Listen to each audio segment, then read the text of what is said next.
Para a psicanálise, e é a partir dela que eu vou trazer algumas reflexões, o que mobiliza uma criança ao mundo do saber são as questões ligadas à sexualidade. Então, qual é o nosso lugar no mundo, de onde nós viemos, para onde nós vamos também, vão ser questões aí que de uma certa forma vão ocupar o pensamento infantil nos primeiros anos aí do desenvolvimento.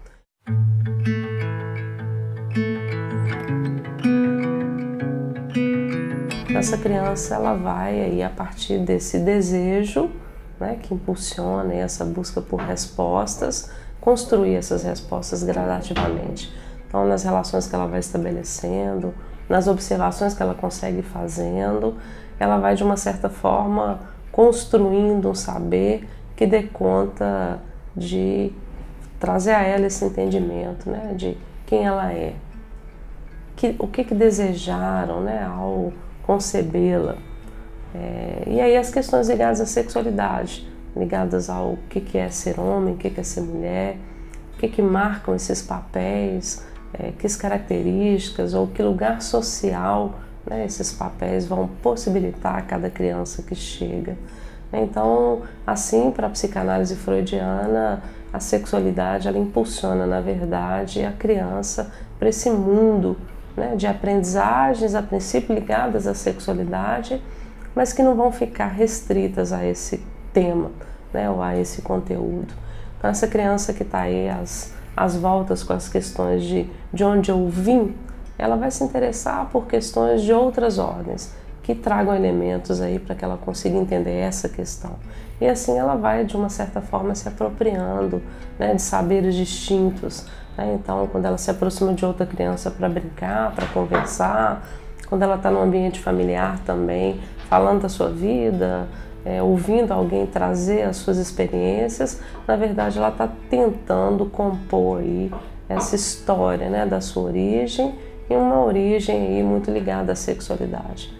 Quando a psicanálise associa o desejo ao saber, esse desejo ele vai estar muito ligado à própria sexualidade.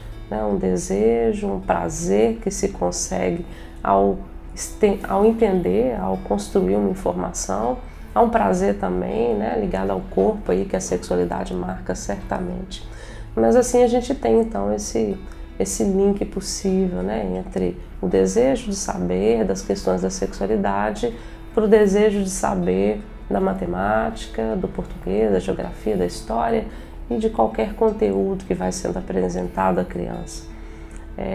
Quando a gente pega um pouquinho a biografia freudiana e acompanha o próprio percurso de Freud, então foi um aluno aí, uma criança muito precoce nessa descoberta do valor da aprendizagem, da importância mesmo de ir construindo conhecimentos que na maioria das vezes a gente, enquanto criança, não sabe nem para que vão servir, nem aonde nós vamos utilizá-los, a gente não sabe onde esses conhecimentos vão nos levar, mas a gente então começa a entender que o conhecimento ele vai tendo esse lugar também de constituindo o sujeito, de dando mais poder.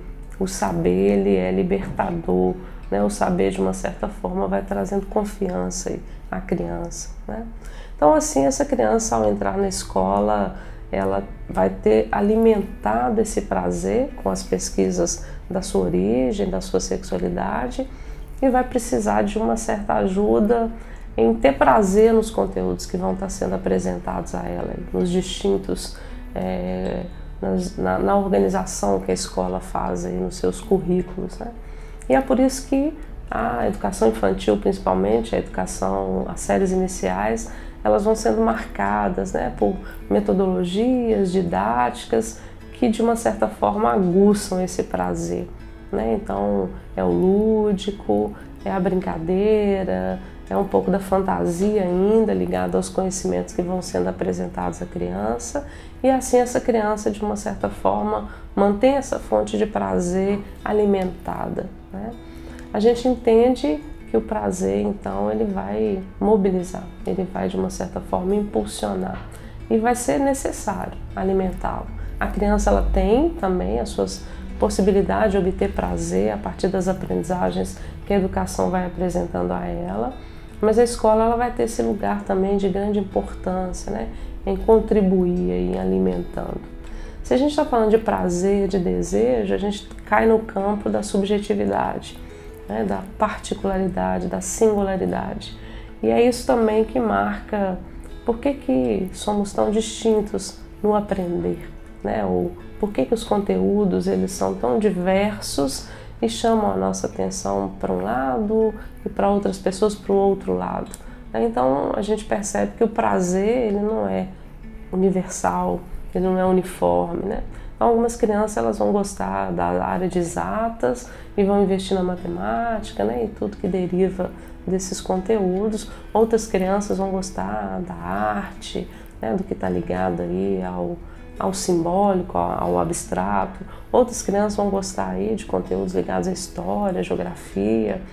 Então, a gente consegue localizar esse prazer também dando um tom, né, à nossa procura por aprendizagens, por conteúdos que de uma certa forma vão nos habilitando, né, vão nos deixando aí mais preparados, né, para procurar por mais conteúdos, né, para ir de uma certa forma organizando esse saber de forma cada vez mais consistente. Bem, assim a gente percebe que o prazer ele precisa ser alimentado nas diversas atividades que a gente vai desenvolvendo aí ao longo da nossa vida. E a educação formalizada pela escola, pelas escolas, precisa de uma certa forma também ter atenção em como alimentar esse prazer, como fazer com que crianças, adolescentes e adultos se mantenham desejantes de saber. Aguardamos vocês no nosso canal, com seus apontamentos, com suas reflexões, com suas sugestões. Curtam também nossa página no Facebook e até o próximo.